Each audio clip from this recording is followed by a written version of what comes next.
A North Carolina man was shocked to see his homeowner's insurance go up 41% in just 1 year. 41%. You know, the average insurance rate went up 7.5% on June 1st, but that doesn't explain this huge jump. 5 on Your Side's Keely Arthur says the reason for his rate increase affects more than half the homeowners in North Carolina. Take one look at the view from Doug Corkhill's Swain County home, and you'll understand why he picked the mountains to retire. We look out at 14 miles across the valley to the crest of the Great Smoky Mountains National Park. Corkhill, a former Raleigh resident for 35 years, says he doesn't ever remember seeing his insurance rates go up like they have this year. I made no changes. They made no changes. The house hasn't moved. So it just was startling. The premium on his plan with USAA went from just over $3,000 a year to nearly $4,300. That's a 41% increase. Something's not right here.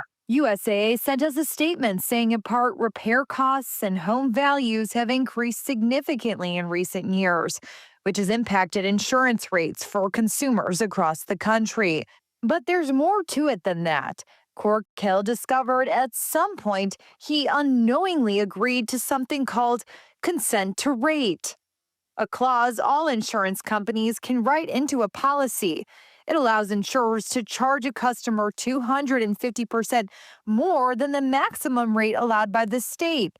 For Corkhill, the state max is $2,354. But under consent to rate, USAA can charge him up to $5,885. This company is saying to that policyholder, we will insure this house, but in order to insure this is the premium we have to do it. Consent to rate has been around since 1997.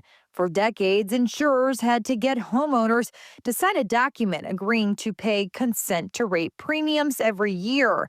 But Insurance Commissioner Mike Causey said that created problems. In too many cases, homeowners had their homeowners policies canceled because they were not aware, they didn't get the letter, and they failed to sign the consent to rate. So the legislature changed the law starting in 2019. Insurers no longer needed an annual signature. They only had to put a warning in bold print on renewal forms. Causey told 5 on Your Side producer Pritchard Strong this version works much better. But isn't there an argument there too that now insurers kind of have permission to charge these higher rates without getting that explicit consent from the consumer?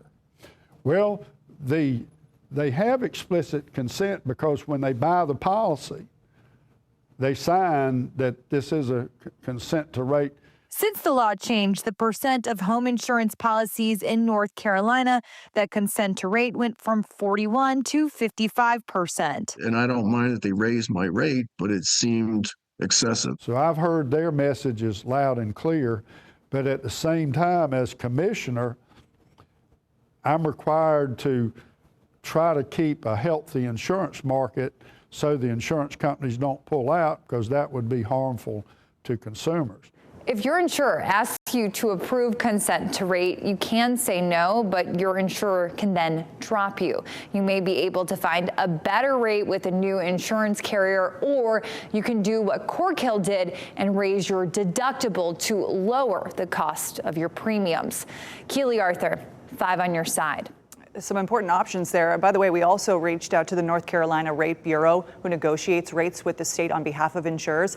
They sent us a statement saying, in part, we believe it's likely that the number of consent to rate policies crept up in recent years, in part because the base rate has not increased on par with the rapidly growing cost of disasters and disaster recovery, costs driven in part by climate change and in part by inflation in the construction industry.